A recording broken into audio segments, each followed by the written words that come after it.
같이 예배를 드리는데 그 모습들을 보니까 너무 좋습니다. 오늘도 우리에게 주시는 하나님의 말씀, 우리 사사기 3장 12절부터 23절까지의 말씀입니다. 우리 지난주부터 혼돈의 시대에 선명한 복음이라고 하는 시리즈를 같이 다루고 있습니다. 3장 12절부터 23절까지 한번 교독해서 보도록 하고요. 앞에 또 자막이 있고 여러분들 성경 가지고 오신 분들 또 성경을 펴셔서 같이 봉독하도록 하겠습니다. 제가 12절, 여러분들이 13절 읽습니다. 이스라엘 자손들이 여호와께서 보시기에 또다시 악한 일을 저질렀습니다. 여호와께서 보시기에 그들이 악한 일을 저질렀기 때문에 여호와께서는 모압 왕 에글론을 강하게 해 이스라엘에 맞서게 하셨습니다.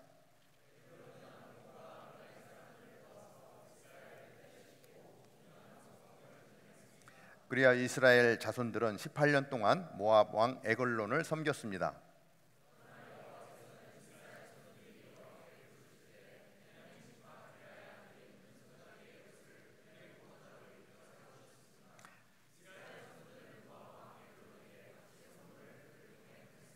한편 에훗은 길이가 1규빗 정도 되는 양날을 가진 짧은 칼을 만들어 자기 옷 속 오른쪽 허벅지에 숨겼습니다.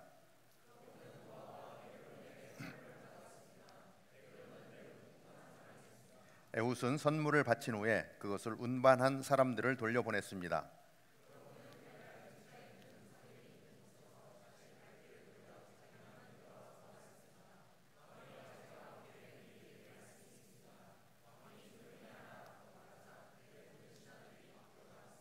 그러자 에훗이 그에게 다가갔습니다. 왕은 지붕 위에 있는 시원한 다락방에 혼자 앉아 있었습니다. 제가 왕께 드릴 하나님의 말씀을 갖고 왔습니다라고 에훗이 말했습니다. 그러자 왕이 자리에서 일어났습니다.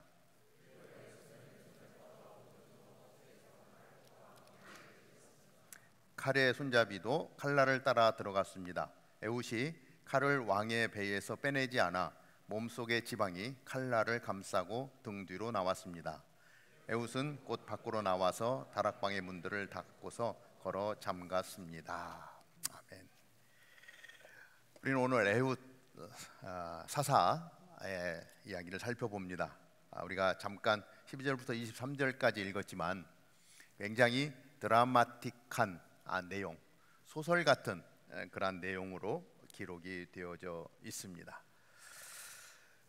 이스라엘 백성들은 여호수아 이후에 가나안 땅에 살던 족속들을 다 내버리지 못하고 그들과 함께 어울려 살게 되었습니다.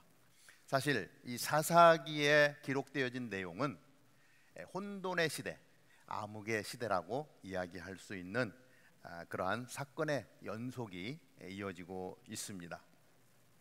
우리가 살고 있는 이 땅도 때로는 이 사사기에 기록된 내용과 다를 바 없는 그러한 세상인 것을 우리는 종종 보게 됩니다. 수많은 어려운 일들이, 안타까운 일들이, 일어나면 안 되는 일들이 이 세상 가운데 너무 많이 벌어지고 있다라고 하는 것입니다. 그러한 의미에서 우리가 혼돈의 시대에 선명한 복음, 세상이 혼돈스러울수록 우리는 우리가 품고 있는, 우리가 알고 있는 복음은 더욱더 선명해져야 한다라고 하는 것입니다. 그래서 이 사사기의 전체를 다루지는 않고 사사 몇 분의 이야기를 다루면서 우리는 선명한 복음을 품고 나아가게 되는 것입니다. 혼란스러울수록 변할 수 없는 복음, 그 복음의 가치는 더욱더 선명해져야 한다라고 하는 것입니다. 세상은 변해도, 모든 것은 다 변해도 변하지 않아야 되는 게 있는데 그것이 바로 복음이라고 하는 거예요. 복음을 전하는 방법은 변해야 합니다. 우리가 살아가는 세상이 달라지기 때문에 그 세상 가운데서 가장 그 선명한 복음을 드러내기 위해서 전하는 방법은 달라져야 되지만 절대 변할 수 없는 것, 절대 가치, 그 복음 자체는 변하지 않는다라고 하는 것이죠. 그래서 사사기의 말씀들을 보면서 이 사사기에 계속 반복적으로 일어나는 게 뭡니까? 이스라엘 백성들이 하나님 앞에 범죄함으로 말미암아 하나님의 징계를 받고, 그리고 그 징계 가운데서 회개하고 돌아올 때에 하나님이 이스라엘을 다시 회복시켜 주시는 사건들이 기록되어져 가죠. 이 사건들을 보면서 우리는 무엇을 기억해야 합니까? 우리가 하나님 앞에 범죄해 나가는 일상적인 것들, 반복되는 것들을 어떻게 끊어내고 어떻게 진리의 복음 앞에서 건강하게 거룩하게 살아갈 수 있을 것인가 하는 부분을 우리는 깊이 생각해 보는 것입니다. 자, 오늘 말씀을 보면 에훗이라고 하는 사사가 나옵니다. 그런데 이 에훗은 왼손잡이 에훗이라고 표현을 합니다. 그러니까 우리가 일상에서 살 때 너 오른손잡이니 왼손잡이니 라고 이야기할 때 나는 오른손잡이야 뭐 이렇게 이야기하죠. 저희 어렸을 때는, 지금은 좀 다른데, 왼손잡이는 야단 맞았어요. 왼손으로 글씨를 쓰면 선생님한테 매를 맞았어요. 왜 자꾸 왼손으로 쓰니? 오른손으로 글씨를 써야 된다. 그리고 왼손잡이는 약간 멸시를 받았어요.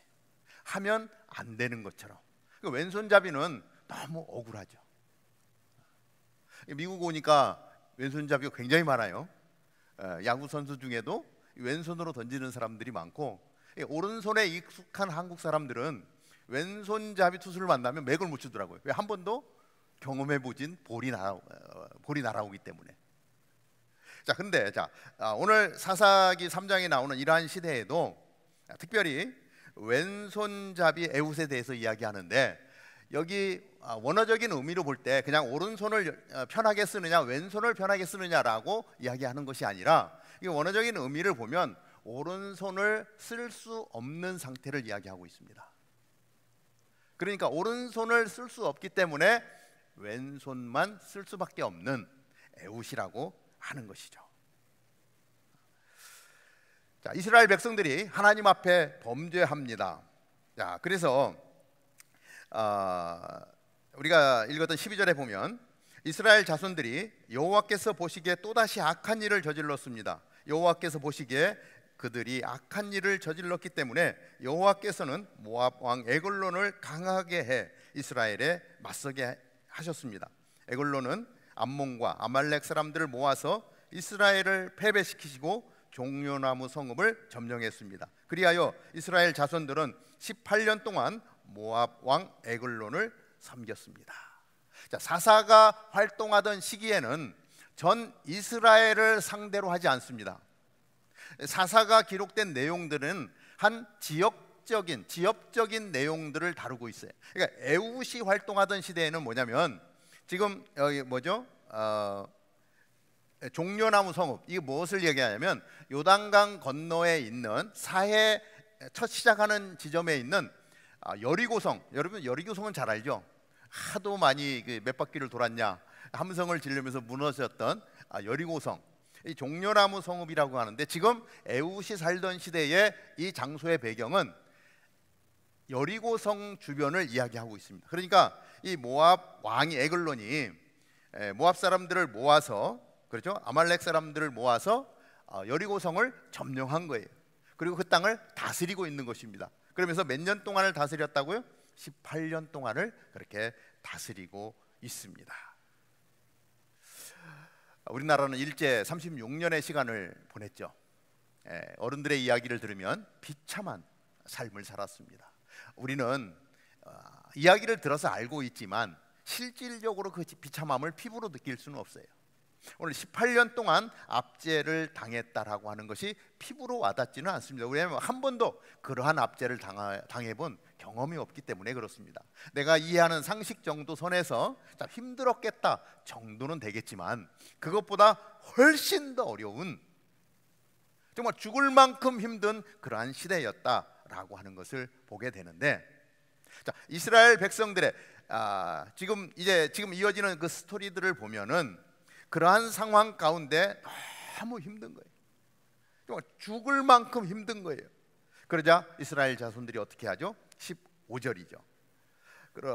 그러나 여호와께서는 이스라엘 자손들이 여호와께 부르짖을 때 베냐민 지파 게라의 아들인 왼손잡이 에웃을 그들의 구원자로 일으켜 세워 주셨습니다. 이스라엘 자손들은 모압 왕 에글론에게 바칠 선물을 그를 통해 보냈습니다. 자, 그러한 상황 가운데서 한 사람이 등장하는데 왼손잡이 에웃이라고 하는 것입니다.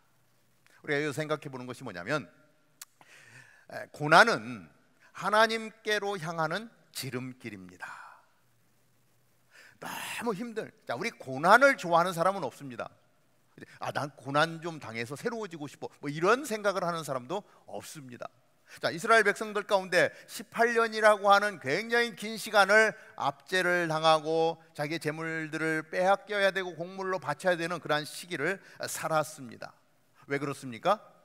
사사기 맨 마지막에 21장 25절을 보면요, 이렇게 기록을 해요. 그 당시 이스라엘에는 왕이 없어서 모두가 자기 마음대로 행동했습니다. 이게 사사기의 결론이었어요. 왜 이스라엘 사람들에게 이러한 사사들이 발생할 수밖에 없었는가? 왕이 없어서 모두가 자기의 마음대로 행동하던 그러한 시대였다는 것입니다. 어디에 왕이 없어요? 이스라엘에. 이스라엘에 왕이 있습니까? 없습니까? 이스라엘에 왕이 없었던 적이 있습니까? 없습니까?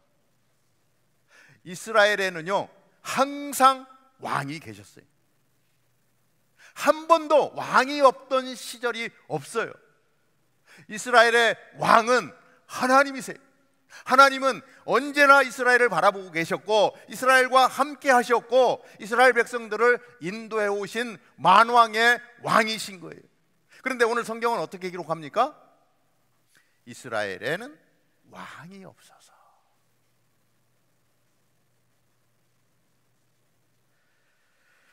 여러분들의 인생에 왕이 있습니까? 없습니까? 여러분들의 왕은 누구십니까? 우리에게 왕은 하나님이세요. 한 번도 왕이 없었던 적이 없습니다. 그 왕은요, 전능하신 왕이시고요, 나보다도 더 사랑하시는 분이시고요, 기도할 때마다 그 기도 가운데 역사하시는 왕이세요. 그런데 어떻습니까? 왕이 없을 때가 있어요. 왕이 없어서 없는 것이 아니라 왕이 왕으로 느껴지지 않는 그러한 시간들이 있다는 거예요. 왕이 없으면 어떻게 됩니까? 내가 하고 싶은 대로 하는 거예요. 나의 주인이신 왕이 내 안에 계시면, 내 주에 계시면 우리는 그 왕의 명령을 듣게 되어 있습니다. 하나님이 말씀하시는 삶을 살게 되어져 있습니다. 그런데 어느 날부턴가 왕이 느껴지지가 않아요. 없어서 느껴지지 않는 것이 아니라 왕이 계심에도 불구하고 그 왕보다 내 자아가 더 커져버린 거예요. 그러면 왕이 없는 것처럼 느껴져요. 그렇게 되면 내가 하고 싶은 대로 살아가는 거예요. 하나님이 가장 안타까워하시는 거예요. 그때 하나님이 사랑의 표현으로 내가 여기 있다, 내가 왕이야, 내가 너를 다스리는 왕이야 라고 그 왕의 사람으로 돌이키기 위해서, 우리를 다시 부르기 위해서 주시는 것이 뭐냐면 고난이라고 하는 거예요. 이스라엘 백성들이 왕이 없이 그렇게 자기 소견대로 살아가는 그때에 하나님은 고난을 통해서 이스라엘 백성들을 부르시는 거예요. 우리가 살아가는 시대를 포스트 모더니즘 시대라고 이야기합니다. 이게 뭐예요? 내가 하는 게 정답이야, 내가 하고 싶은 대로 살게 놔둬. 그러니까 우리가 살고 있는 시대는요, 지금 사사기에 나오는 시대와 동일한 시대예요. 사사기의 시대를 무엇이라고 얘기합니까? 혼돈의 시대라고 이야기해요. 우리가 살고 있는 21세기 혼돈의 시기인 것을 여러분들이 아실 것입니다. 자, 이스라엘 백성들에게 하나님은 힘든 과정을 줍니다. 그게 14절이죠. 14절 한번 같이 읽어볼까요? 14절 시작. 그리하여 이스라엘 자손들은 18년 동안 모압 왕 에글론을 섬겼습니다. 힘든 시간이었어요. 근데 그 고난 가운데 이스라엘 백성들이 누구를 찾습니까? 하나님을 바라봐요. 아, 우리에게 왕이 있었는데 왕을 잊어버리고 나니까 이렇게 힘이 들구나. 그리고 하나님을 찾아옵니다. 하나님이 그 고난 속에서 부르짖는 이스라엘 백성들의 기도를 들으시는 거예요.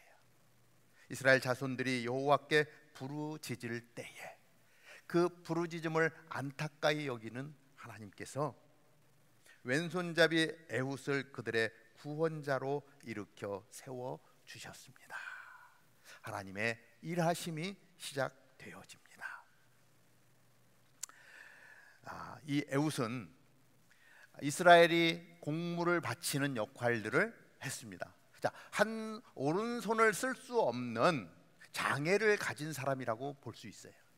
그런데도 불구하고 그는 지금 무슨 일을 합니까? 온 이스라엘의 세금을 걷어서 지금 자기를 다스리는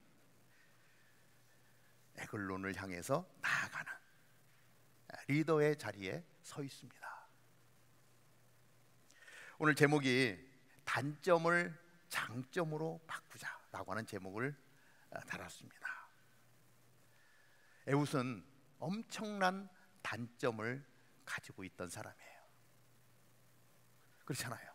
양손을 자유롭게 쓰는 사람에 비해서 한쪽 손을 쓸 수 없으면 얼마나 불편하겠습니까? 그럼에도 불구하고 에글론에게 바칠 선물들을 모아서 가져가는 리더의 자리에 있는 것을 보면 그럼에도 불구하고 굉장히 열심히 살았던 것입니다. 그런데 오늘 이러한 사건의 이야기가 전개될 수 있었던 것은 이 왼손잡이 에훗이었기 때문에 가능한 일이라고 하는 것입니다. 오늘 말씀을 보면서 엄청난 장애를 가지고 있었는데 그것이 엄청난 단점이었는데 그 단점 때문에 이스라엘이 회복되는 사건을 우리는 오늘 대하고 있는 거예요. 그러니까 이 단점을 가지고 있고 장애를 가지고 있으면 절망하게 되어 있습니다. 왜 하나님 나를 이렇게 지었나요? 나는 이럴 수밖에 없었나요? 그리고 절망하고 좌절하고 인생을 포기해버릴 수 있습니다. 그런데 에훗은 그렇게 하지 않았다는 거예요. 엄청난 장애를 가지고 있음에도 불구하고 그러나 자기가 가지고 있는 것을 통해서 엄청나게 큰 일을 하는 것을 우리는 말씀 가운데 볼 수 있습니다. 사건은 그렇습니다. 왼손밖에 쓸 수 없고 공물을 바치는 리더로 살아가는데 이게 상대편 입장에서 볼 때 오른손을 쓰지 못하기 때문에 이 사람이 왕을 공격할 것이라고 하는 것을 상상도 할 수 없는 거죠. 자, 많은 사람들이 이제 공물을 바치고 와서 에글론에게 바치고 다 돌아갑니다. 돌아가는 가운데 하나님이 이 에훗을 쓰시기로 작정을 하시고 지혜를 주시는데 그 에훗에게 당신을 통해서 하나님은 18년 동안의 압제 가운데 벗어나게 하실 계획을 세우셨다라고 하는 것입니다. 그래서 이 에훗은 돌아가는 길에 다시 에글론 왕에게로 갑니다. 에훗의 삶을 살펴보면서 우리가 한 번 더 생각해 보는 것이 뭐냐면 첫 번째로 하나님은 약한 자를 강하게 하시는 분이십니다. 자, 에훗은 한쪽 팔을 쓸 수가 없기 때문에 굉장히 약한 존재일 수밖에 없습니다. 그런데 하나님은 그 에훗을 쓰시는 거예요. 여러분들 가운데 나는 다른 사람들보다 참 못난 사람이야. 그리고 나에게 이러한 단점들이 너무 많아. 내 주변에 나보다 똑똑한 사람들이 너무 많고 나보다 잘난 사람들이 너무 많아. 난 아무것도 할 수 없어. 혹시 그러한 생각을 하고 있는 분은 안 계십니까? 사실 아마도 누구나 그 생각을 할 거예요. 왜? 나보다 똑똑한 사람을 늘 있고 나보다 무엇이든지 잘하는 사람이 늘 내 옆에 있기 때문에 항상 그런 부분들에 대해서 주눅을 들 때가 많이 있어요. 이 현실이죠. 경쟁에서 이길 수가 없기 때문에 포기해버리고 싶은 그러한 때가 얼마나 많은지 모릅니다. 에훗을 생각해 보면 더 많았을 거예요. 그런데 그 에훗이 하나님을 만납니다.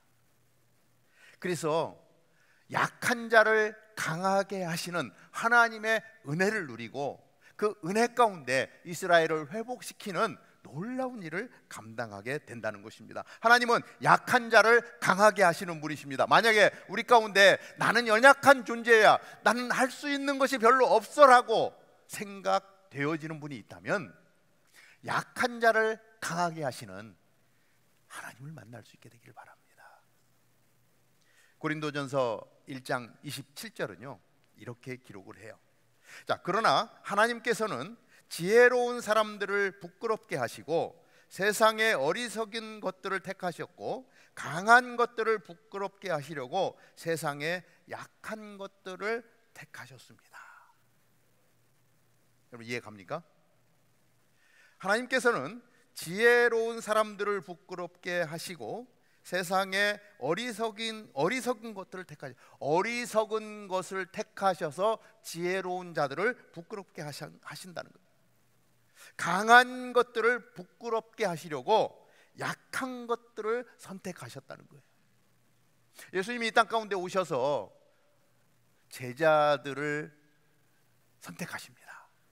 그런데 보면은요 제자들 가운데 잘난 사람 하나도 없어요. 12명의 제자를 보면 정말 이 고린도전서 1장 27절의 말씀이 그대로 재현되는 것을 봐요. 고기 잡는 어부였어요. 가장 멸시하는 세금 걷는 자였어요.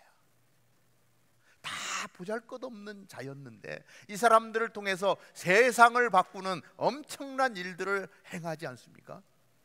이것이 하나님의 지혜라고 하는 거예요. 그래서 우리가 두 번째로 생각해 보는 것이 뭐냐면 내가 가지고 있는 단점이 지혜를 만나면 이것이 장점으로 변할 수 있다는 거예요. 나의 단점이 지혜를 만나면 장점이 되어진다. 여러분 지혜가 뭡니까? 잠언 9장 10절을 보면 이렇게 기록을 해요. 여호와를 경외하는 것이 지혜의 근본이요 거룩한 분을 아는 것이 슬기의 근본이다. 하나님은요 하나님이 지혜라고 하는 거예요. 하나님을 알면 정말 보잘것없는 존재라 할지라도 하나님을 만나게 되어지면 그 연약한 것, 보잘것없는 것들을 들어 사용하시면서 크고 놀라운 일들을 하게 하신다는 거예요. 이것이 슬기의 근본이다라고 말씀하고 있는 것을 보게 됩니다. 그래서 3장 19절을 보면 이렇게 기록을 하죠. 이제 운반한 사람들, 그 곡물들을 운반하는 사람들을 돌려보내고 19절 그러고는 길갈 근처에 있는 우상들이 있는 곳에서 다시 발길을 돌려 자기만 되돌아와서 말했습니다. 왕이여, 제가 왕께 은밀히 드릴 말씀이 있습니다. 왕이 조용히 하라라고 말하자 그의 모든 신하들이 밖으로 나갔습니다. 돌아가는 길에 같이 왔던 사람들을 다 보내고 돌아갑니다. 하나님이 주시는 어떤 지혜를 가지고 이 압제에서 벗어나기 위해서 이스라엘 백성들을 회복시키기 위해서 이 에훗은요 목숨을 겁니다. 그리고 돌아가서 왕에게 이야기합니다. 은밀히 드릴 말씀이 있습니다. 그러자 왕이 신하들을 다 물리칩니다. 나가 있어라. 그리고 독대를 하게 되는 거죠. 왜? 에훗이 아주 건강하고 아주 용사 같은 사람이면 절대 그렇게 하지 않았을 거예요. 그런데 에훗은 왼손잡이였습니다. 오른손을 쓸 수 있는 사람이 아니었습니다. 무엇인가를 할 수 있는 존재가 아니었어요. 그러니까 신하들을 다 물리치고 독대를 하는 거예요. 그리고 왕이 다락방 서늘한 곳에 서 있는데 에훗이 이야기합니다. 왕이여, 제가 20절에 보면 제가 왕께 드릴 하나님의 말씀을 갖고 왔습니다 라고 에훗이 말했는데, 그러자 왕이 자리에서 일어났습니다. 하나님의 말씀을 갖고 왔다라고 하니까 이 에글론 입장에서도 하나님에 대한 존경심이 좀 있었던 것 같아요. 그래서 자리에서 일어나서 왼손잡이 에훗이 오른쪽 다리 옷 속에 숨겨놨던 칼을 뽑아서 찌를 수 있는 가장 좋은 위치가 만들어져요. 그리고 에훗은 과감하게 그 칼을 뽑아서 왕을 찌릅니다. 그런데 이제 20절에 보면 칼의 손잡이도 칼날을 따라 들어갔습니다. 얼마나 긴장이 됐겠습니까? 왜냐면 죽느냐 사느냐, 이 목숨을 건 모험인 거예요. 얼마나 긴장 가운데 칼을 찔렀으면 에훗의 칼을 왕의 배에서 빼내지 않아 몸속의 지방이 칼날을 감싸고 등 뒤로 나왔습니다. 아주 디테일하게 설명되어 아주 끔찍한 모습이 그려지고 있습니다. 그리고 23절에 보면 에훗은 곧 밖으로 나와서 다락방 문들을 닫고서 걸어 잠갔습니다. 문을 잠그고 나갑니다. 신하들이 왕이 오랜 시간 나오지 않자 왕을 뵈러 왔는데 문이 잠겨 있는 거예요. 그러니까 신하들이 무슨 생각을 했냐면 왕이 화장실을 갔나 보다 이렇게 생각하고 이제 기다리는 거죠. 그 기다리는 사이에 에훗은 도망을 가고, 그리고 오히려 이제 이스라엘 백성들을 나팔을 불어서 모집을 해서 자기를 18년 동안이나 압제했던 에글론 왕을 무찌르고 이스라엘을 회복시키는 놀라운 일들을 했다라고 하는 것입니다. 하나님은요, 약한 자를 강하게 하시는 분. 사실 우리는 누구나 약해요. 아까 말씀드렸듯이 나보다 잘난 사람들이 너무 많기 때문에, 그래서 우리에게 하나님이 필요한 거예요. 단점이 너무 많은 존재들이에요. 그런데 그 단점 가지고 있는 사람들이 하나님을 만나면 단점이 오히려 장점이 되는 거예요. 마지막으로 우리가 세 번째, 하나님은 우리가 평강을 누리기 원하십니다. 그 결과가 뭐예요? 18년 동안 압제를 당했던 이스라엘은 30절 마지막 절에 보면 이렇게 기록을 합니다. 3장 30절, 그날 모압은 이스라엘의 손에 굴복했고 그 땅이 80년 동안 평온했습니다. 사사기에 나오는 많은 사사들의 이야기가 있는데, 사사기의 사사들의 활동 가운데 가장 긴 평강의 시간이에요. 몇 년 동안? 80년 동안. 에훗이 왼손만 쓸 수 있는 것에 대해서 늘 불평하고 살았다면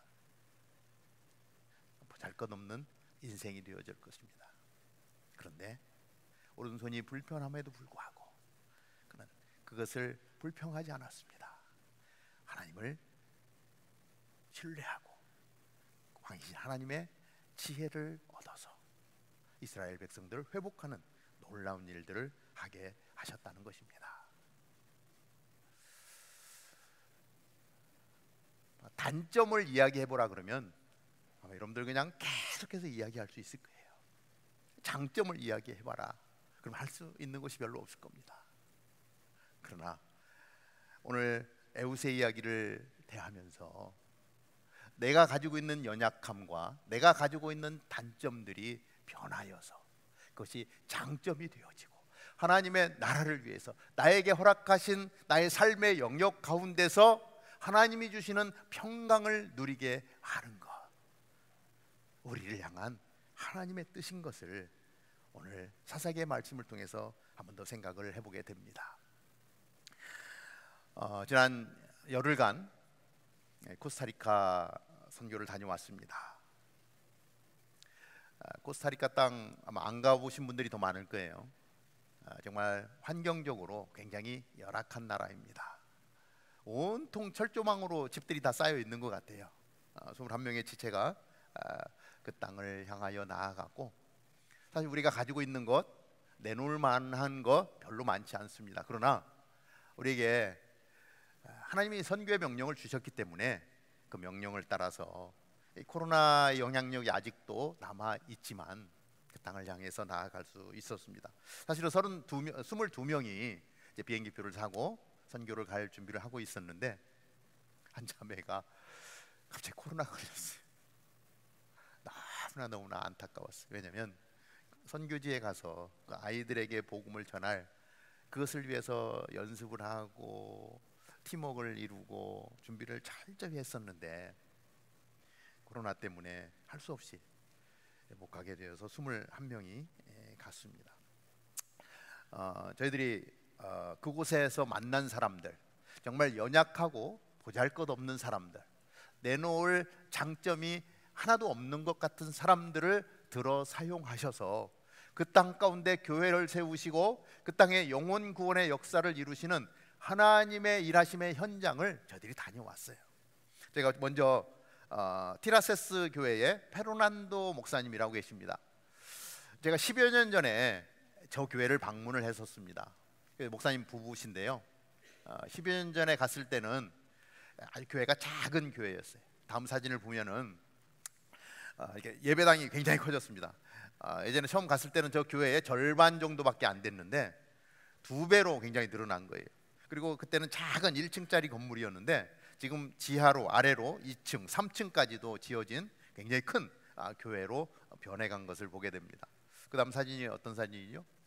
이게 이제 지하층이에요. 그래서 이번에 갔을 때 치과팀들은 지하층에서, 그리고 어린이 여름 성경학교는 그 본당에서 행사를 진행할 수 있었습니다. 이 페르난도 목사님은 거리의 악사였습니다.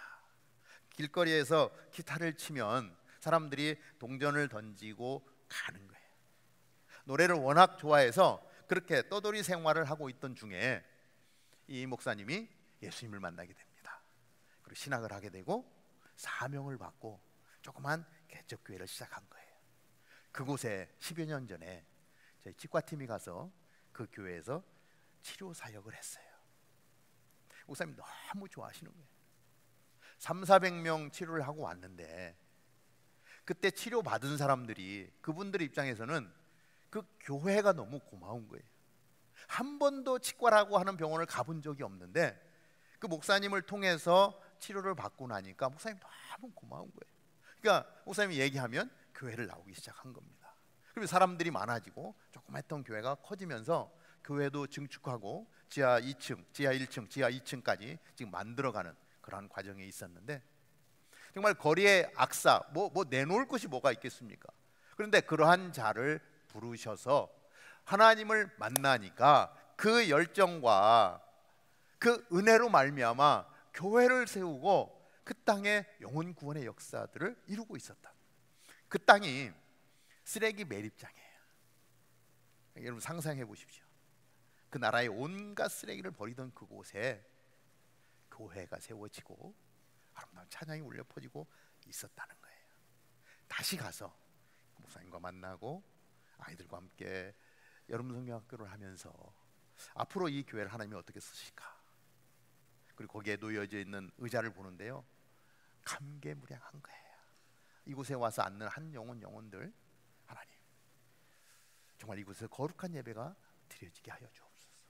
참 평강이 땅 가운데 흐르게 하여 주옵소서. 그런 마음이었습니다. 두 번째 간 교회는 콘셉시온 교회의 마우로 목사님. 저 교회가요, 저희가 10여 년 전에 갔을 때 경찰서로, 임시경찰서로 쓰던 장소인데 저 교회 처마 밑에서 치과 사역을 했어요. 정말 열악했죠. 그런데 저 교회 옆에 저 땅을, 저기에 천막을 치고 예배를 드리고 예배 끝나면 천막을 걷고 하던 장소인데 그 옆에 교회가 세워졌어요.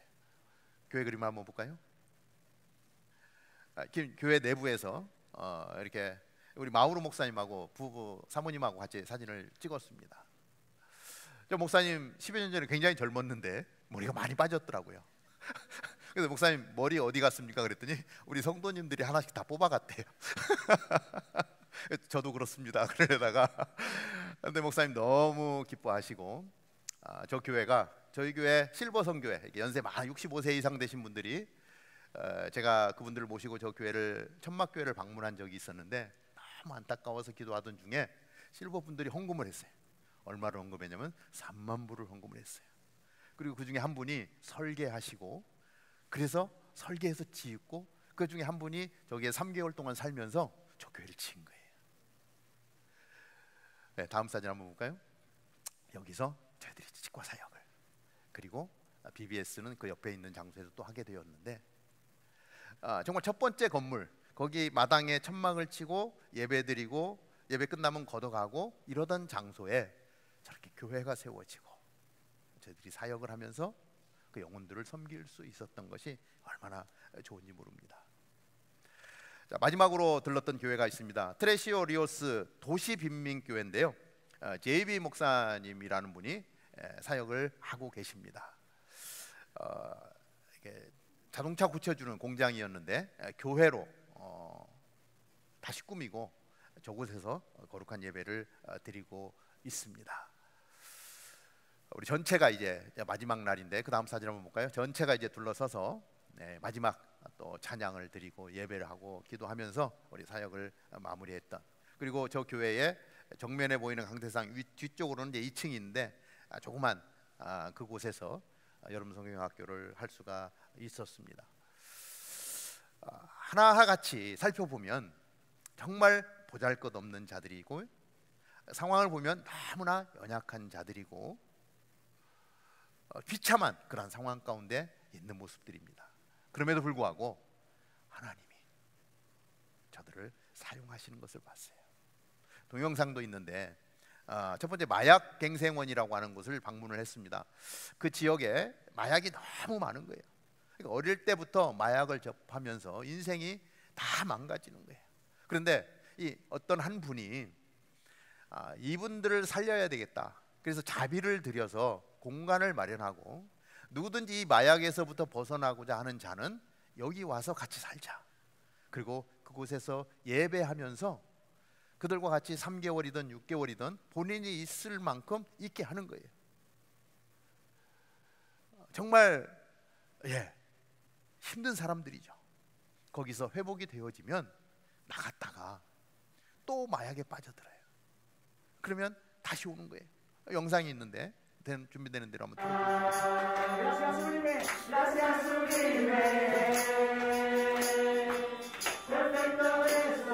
저희들이 스페니쉬로 찬양을 배워서 마약 갱생원에 들어가서 같이 예배 드리는 그런 장면입니다.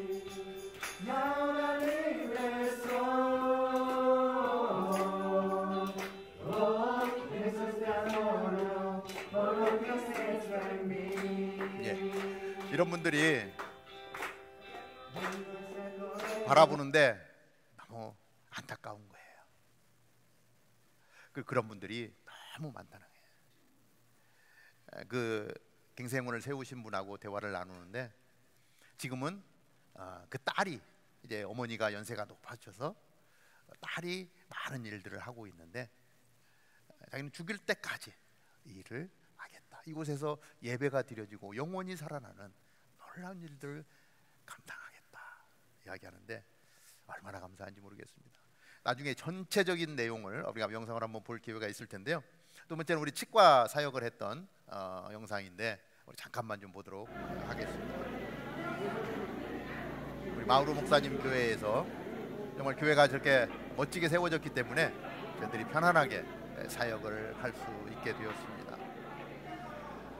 우리 치과 선생님들 너무 애써 주셨고 우리 또 청년들 가서 도우면서 정말 큰 일들을 했습니다.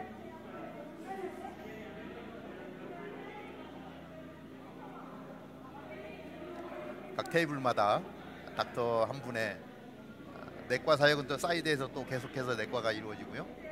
이번에 전체적으로 약 한 250명 정도 저희들이 치유하고 왔는데 이러한 것을 이렇게 할 수 있다라고 하는 것 자체가 너무 감사하고요.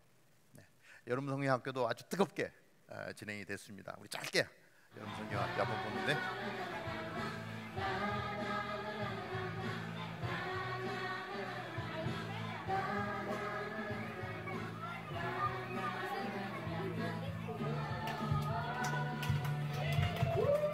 Aplausos a Jesús, aplausos al Señor y aplausos a todos ustedes, bailarines espectaculares. 우리가 무슨 자격이 있어서 코스타리카 땅에 가서 이러한 사역들을 할 수 있겠습니까? 뭐 얼마나 잘난 게 있어서. 사실 돌아보면 부족한 건 너무 많죠. 언어도 할 수 없습니다. 그럼에도 불구하고 하나님이 주신 마음을 품고 그 땅 가운데 나아갔더니 하나님이 우리를 들어 사용하셔서 그 땅에 있는 영혼들을 섬기게 하시고 치유하게 하시고 예배하게 하시고 찬양하게 하셨습니다. 우리가 할 수 있는 만큼, 우리가 하나님을 깊이 만나면 만날수록 내가 가지고 있는 단점의 모습이지만 지혜로우신 하나님을 만나면 하나님이 우리의 단점을 바꾸셔서 장점이 되게 하시고, 너무 감사한 게요, 우리 효묵 형제가 남미에서 태어나지 않았습니까? 이 첫 번째 언어가 이번에 너무나 빛을 발한 거예요. 말씀을 준비하죠, 설교해야죠, 아이들 막 품으면서 하나님의 나라를 선포하며 나아가는데, 우리 가운데 연약한 우리지만, 우리 바텔 이 지역에 있는 건강한 교회들에 비해서 얼마나 작은 교회입니까? 그럼에도 불구하고 선교의 문을 열고 영혼들을 향하여 나아갈 수 있도록 우리를 사용하셨다는 것입니다. 우린 그 하나님을 바라보고 우리 삶의 자리에서 하나님과 동행하며 내 삶을 내어드릴 때 하나님이 에훗과 같이 우리를 사용하시고 하나님의 평강을 이 땅 가운데 흘려 보내시게 될 줄로 믿습니다. 기도하겠습니다. 하나님, 우리의 연약함을 들어 사용하여 주셔서 주님의 강함이 되게 하신 것을 감사합니다. 에훗을 들어 사용하셔서 단점을 장점으로 바꾸셔서 이스라엘 백성들의 회복과 자유를 주셨습니다. 하나님, 혼돈의 시대 가운데 하나님, 변하지 않는 하나님, 우리 복음을 붙든 우리들, 하나님 부르신 그곳을 향하여 달려갔고 하나님 그 땅의 영혼들을 섬기게 하신 것을 감사합니다. 하나님, 우리를 사용하여 주옵소서. 우리의 조건을 따지지 않게 하여 주옵소서. 이래서 안 되고 저래서 안 되고가 아니라 하나님, 이미 우리에게 주신 것들 속에서 하나님 당신이 마음을 주시면 순종하며 나아가는 저희들 되게 하실 때에 하나님은 놀라운 기적의 역사들을 그 땅 가운데 이루실 줄로 믿습니다. 하나님, 우리를 사용하여 주옵소서. 복음이 필요한 곳에 하나님 그 변하지 않는 절대 진리를 붙들고 나아가서 하나님 그들의 손만 잡아줘도 하나님 그 땅 가운데 하나님의 평강이 흘러가게 될 줄로 믿습니다. 하나님, 우리를 보내시는 그곳에 예스하고 하나님 예스 아이엠을 외치며 달려갈 때에 놀라운 기적의 역사들이 일어나게 될 줄로 믿습니다. 하나님이 혼란의 시대에 하나님 변하지 않는 그 복음으로 말미암아 하나님 우리를 어지럽히는 모든 것들이 묶음을 받고 떠나가게 하여 주시고 하나님의 평강이 가득할 수 있도록 우리를 사용하여 주옵소서.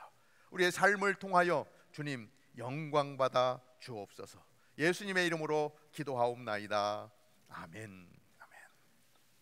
지금 우리 자리에서 일어나서 우리의 시선 내게로부터 눈을 들어 주를 보기 시작할 때 주의 일을 보겠네.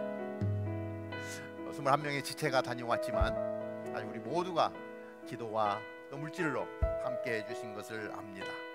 우리의 시선을 주님을 향해 바라보는 마음으로 같이 찬양하며 나아갑니다.